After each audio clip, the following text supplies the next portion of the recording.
एक गांव में रतन नाम का एक बहुत ईमानदार व्यक्ति रहता था। रतन की पत्नी सुनीता गांव के दूसरे घरों में साफ सफाई, झाड़ू पोंछा, बर्तन मांजने का काम करती थी। रतन का 10 वर्ष का बेटा बंकू गांव के सरकारी स्कूल में पढ़ता था। एक शाम की बात है, रतन काम से थका हारा अपने घर पर आया ही था कि तभी उसकी पत्नी सुनीता रतन से बोली, मैं आपका ही इंतजार कर रही थी। क्या हुआ? सब कुछ ठीक तो है? आज तुम्हारा चेहरा क्यों उतरा हुआ है? बात ही कुछ ऐसी है, बंकू को आज प्रिंसिपल ने धमकी दी है कि अगर कल तक स्कूल की फीस जमा नहीं कराई गई तो स्कूल से बंकू को निकाल दिया जाएगा। नाम काट देंगे इसका। ऐसे कैसे काट देंगे? ये स्कूल प्रिंसिपल की कोई जागीर थोड़ी ना है।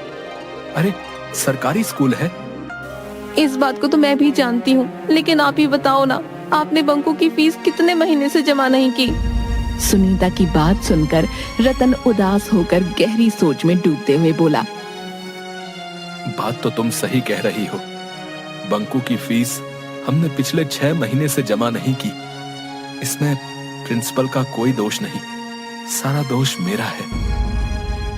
मेरी एक बात समझ में ये नहीं आती, हमारे पास 5 बीघा उपजाऊ जमीन है, फिर भी आप दूसरों के खेतों में काम करते रहते हैं और उसके बदले आपको आखिर मिलता ही क्या है?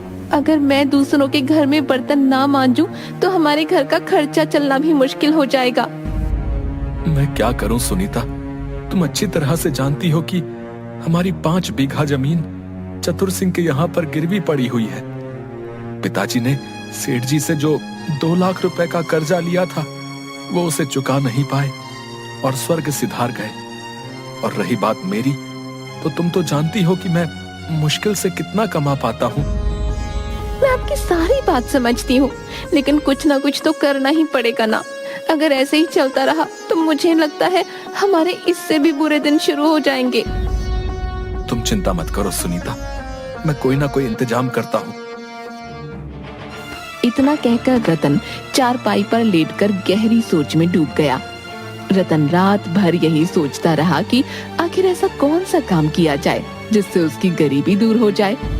अगले दिन रतन अपने चतुर सिंह की हवेली में पहुंच गया। रतन चतुर सिंह की हवेली में अपने ही खेतों में काम किया करता था, जो कि चतुर सिंह के कब्जे में थे। रतन को हवेली में देखकर चतुर सिंह बुरी तरह से चौंक गया। क्या बात है रतन, आज तुम खेत में काम पर नहीं गए? सुबह सुबह यहाँ क्यों चले आए भाई? आप तो जानते हैं सेठ जी कि मेरा परिवार गरीबी की किस कगार पर खड़ा है और कल तो हद हो गई। क्यों भाई, कल ऐसा क्या हो गया जो तुम्हारे पैर हमारी हवेली तक आने के लिए मजबूर हो गए? कल स्कूल वालों ने मेरे बेटे बंकू को स्कूल से वापस कर दिया, ये बोलकर कि जब तक मैं उनकी पूरी फीस नहीं चुका देता तब तक बंकू स्कूल में नहीं पढ़ सकता। और यहाँ तक कि उन्होंने ये तक बोल दिया कि अगर कुछ दिनों के अंदर मैंने उनकी फीस नहीं चुकाई तो वो मेरे बेटे का नाम काट देंगे। तो इसमें हैरानी की क्या बात है? क्या तुम्हें पता नहीं कि गरीबों को अपने बच्चों को पढ़ाने का कोई अधिकार नहीं? अरे भाई, अपने बेटे से कहो कि तुम्हारे साथ मिलकर वो तुम्हारे काम में हाथ बटाए। अरे तुम ही सोचो, स्कूल में पढ़ाई करके उसे आखिर क्या मिलेगा? वैसे भी पढ़ लिख कर किसी की नौकरी तो लगती नहीं है। तुम्हारे साथ कुछ काम करेगा तो तुम्हें कुछ ना कुछ कमा कर ही देगा। ये कैसी बातें कर रहे हैं सेठ जी? आप चाहते हैं कि मैं अपने बच्चे की पढ़ाई छुड़वा दूं और उसे अपनी ही तरह अनपढ़ रहने दूं? अनपढ़ होना बुरी बात नहीं है रतन, गरीब होना बुरी बात है। अब तुम ही देखो, इस देश में न जाने कितने ऐसे नेता बनते हैं जिन्होंने कभी स्कूल की शक्ल तक नहीं देखी होती। इस देश में नेता किस प्रकार से बनते हैं और वो क्या करते हैं, मुझे इस बात से कोई लेना देना नहीं। मैं किसी भी कीमत पर अपने बेटे की शिक्षा नहीं छुड़वा सकता, क्योंकि शिक्षा ही हमारे आने वाले कल को सुधारता है। मुझे कोई शौक नहीं है ये बताने का कि तुम्हें क्या करना है। अब वो सब छोड़ो, ये बताओ कि तुम यहाँ पर क्यों आए हो? सेठ जी, मेरे खेत आपके यहाँ पर बरसों से गिरवी रखे हैं। मुझे अपने खेत होते हुए भी अपने ही खेतों में नौकरी करनी पड़ रही है, और उसके बदले आप मुझे देते क्या हैं? मेरे खेत में जितने भी नौकर काम करते हैं उससे अधिक ही तुम्हें देता हूँ। अब तुम क्या चाहते हो? मैं आपसे ज्यादा कुछ नहीं चाहता सेठ जी। मैं बस ये चाहता हूँ कि मेरी पगार थोड़ी सी बढ़ा दी जाए, और उस पगार में से थोड़े से पैसे मुझे अभी दे दिए जाए, ताकि मैं बंकू की स्कूल की फीस जमा करा सकूं। रतन की बात सुनकर चतुर सिंह जोर जोर से हंसते हुए बोला, लगता है तुम्हारा दिमाग खराब हो गया रतन, हैं? तुम शायद भूल गए हो कि तुम्हारे पिताजी ने मुझसे 2 लाख का कर्जा लिया था। 2 लाख का। जी मुझे अच्छी तरह से याद है सेठ जी, और उस कर्ज को चुकाते चुकाते मुझे 20 बरस से अधिक हो गए हैं। मैं 15 साल का था जब से मैं अपने ही खेतों में दिन रात कोल्हू के बैल की तरह जुता रहता हूँ, लेकिन ना के बराबर आपसे पगार लेता हूँ। उसके बावजूद भी आपके 2 लाख रुपए खत्म होने का नाम ही नहीं ले रहे। तुम जितना काम करते हो उतना तुम ले जाते हो, और रहा सवाल तुम्हारे खेत का, तो तुम्हारे पिताजी ने 2 लाख रुपए मुझसे उधार लिए थे, जो ब्याज मिलाकर आज की तारीख में कम से कम 10 लाख रुपए होते हैं। 10 लाख रुपए मुझे दे दो और अपने खेत वापस ले लो। उसके बाद अपनी मर्जी के मुताबिक अपने खेत में हल चलाना और फसल बोना। मैं तुमसे कोई सवाल नहीं करने वाला। तो क्या आप मेरी पगार नहीं बढ़ाएंगे सेठ जी? मैं बहुत मजबूरी में आपके पास आया हूँ। जिससे तुम मजबूरी कहते हो, हमारी भाषा में उसे बगावत कहते हैं, बगावत। और मैं बागियों की बात नहीं मानता, और ना ही उन्हें काम पर रखता हूं। अब सुनो तुम, अब से तुम्हें काम पर आने की कोई भी जरूरत नहीं है। जाओ जाओ जाओ जाओ, अब तुम जा सकते हो यहां से, जाओ। रतन मुंह लटकाकर घर चला आया, जहां पर उसका पड़ोसी बिरजू पहले से ही उसका इंतजार कर रहा था। बिरजू भी चतुर सिंह की हवेली में ही काम किया करता था। रतन को उदास देखकर बिरजू मुस्कुराता हुआ बोला, मैं जानता था कि चतुर सिंह तुम्हारी पगार नहीं बढ़ाएगा और तुम्हें काम से भी निकाल देगा। तुम्हारे चेहरे की मायूसी बता रही है कि तुम्हारे साथ कुछ ऐसा ही हुआ है। तुमने बिल्कुल सही कहा बिरजू। मैंने चतुर सिंह के यहाँ पर 20 साल लगातार कितनी मेहनत और ईमानदारी से काम किया। आज जब मैंने अपनी पगार में कुछ रुपए बढ़ाने की बात की, तो उसने मुझे काम से ही निकाल दिया। और तो और, जो मेरे पिताजी ने 2 लाख रुपए जो कर्ज लिए थे, वो अब 10 लाख रुपए में परिवर्तित हो गए। बताओ। अरे मैंने तुमसे पहले भी कहा था और अब भी कह रहा हूँ कि मैं जानता हूँ कि चतुर सिंह अपनी तिजोरी कहाँ रखता है, और तो और मैं ये भी जानता हूँ कि उस तिजोरी की चाबी कहाँ है। लेकिन तुम मेरा साथ देने के लिए कभी तैयार ही नहीं होते यार। मेरा जवाब तुम्हारे लिए कल भी ना था और आज भी ना है। मैं चोर नहीं हूँ। अरे राजा हरिश्चंद्र बनकर तुम्हें आखिर मिलेगा क्या है? तुम खुद ही देखो, उस सेठ ने तुम्हारी पगार बढ़ाने से मना कर दिया, और तो और तुम्हें काम से भी निकाल दिया। उसके बाद भी तुम ऐसी बातें कर रहे हो है बे? हाँ, अगर उसने मुझे काम से बाहर निकाल दिया तो ये उसका स्वभाव है भाई। मैं उसके स्वभाव की वजह से चोर नहीं बन सकता। मुझे अपनी ईमानदारी पर पूरा भरोसा है। एक ना एक दिन मेरे दिन जरूर बदलेंगे भाई। रतन की बात सुनकर बिरजू क्रोधित होते हुए रतन की ओर देखकर बोला, हाँ जरूर बदलेंगे रतन, जरूर बदलेंगे, लेकिन सिर्फ सपनों में। इतना कहकर बिरजू वहाँ से चला गया। बिरजू के जाते ही रतन की पत्नी सुनीता रतन से बोली, पहले तो मुझे बिरजू के ऊपर बहुत क्रोध आता था, लेकिन जिस तरह से आज उस सेठ ने तुम्हें काम से निकाल दिया, अब तो मुझे बिरजू की बात सही लग रही है। तुम्हें बिरजू का साथ देना चाहिए। ये तुम कैसी बातें कर रही हो सुनीता? तुम जानती हो, ये बिरजू मुझे चतुर सिंह के घर पर चोरी करने को बोल रहा है। क्या मैं तुम्हें चोर दिखता हूँ चतुर सिंह एक नंबर का पापी है। पापियों के घर पर चोरी करने में क्या शर्माना। तुम्हारे हाथ में कुछ पैसे आ जाएंगे तो हमारे दिन वक्त अच्छे हो जाएंगे। ईश्वर पर भरोसा रखो सुनीता, और याद रखना मैं चोरी नहीं करूंगा। हाँ। रतन की बात सुनकर रतन की पत्नी सुनीता चुप हो गई।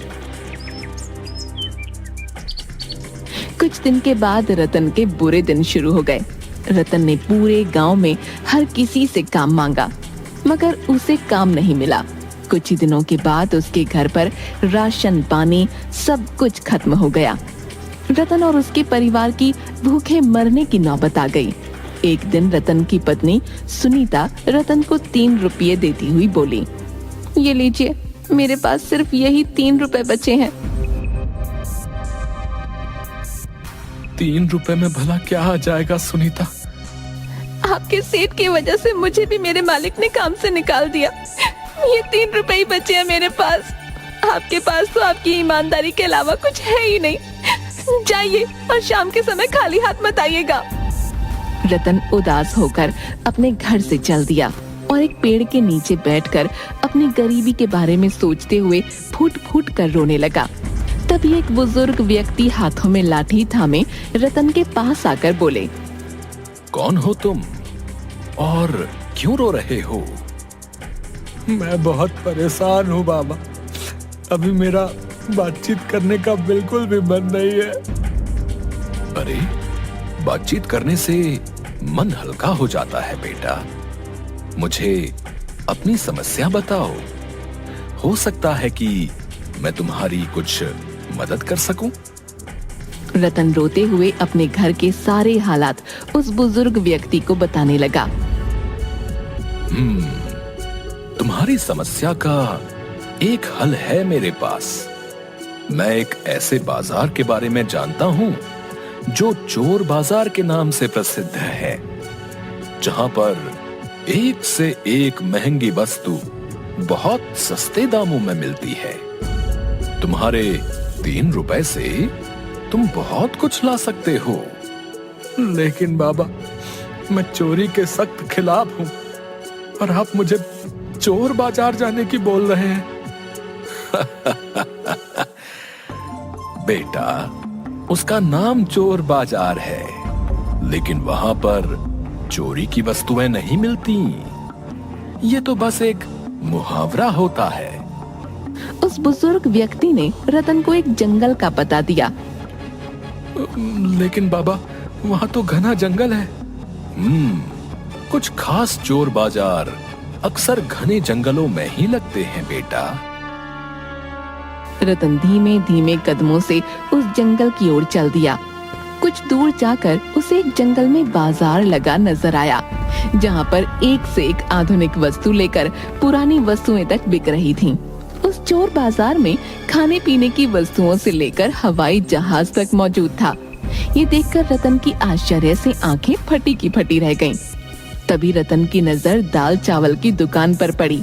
रतन वहां पहुंचते ही झिझकते हुए उस दुकानदार से बोला, भैया, ये आटे की बोरी और दाल की बोरी कितने किलो की है?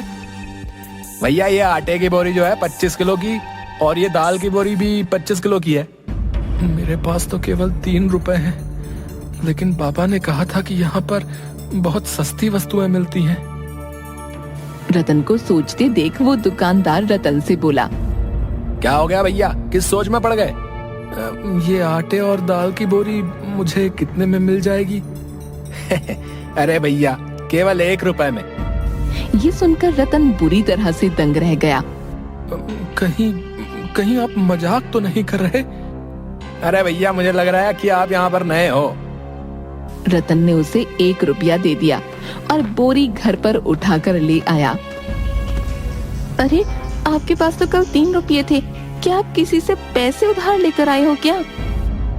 पागल हो गई हो क्या? मुझ जैसे गरीबों को कौन भला पैसे उधार देगा? इतना बोलकर रतन ने सारी बात अपनी पत्नी सुनीता को बता दी। अगर ऐसी बात है तो फिर से आप उस चोर बाजार से वस्तुएं लाकर कोई व्यापार क्यों नहीं शुरू करते? लेकिन अब मेरे पास केवल 1 रुपया ही बचा है। कोई बात नहीं, आपने कहा कि उस बाजार में 1 रुपये में कोई भी महंगी वस्तु मिल जाती है।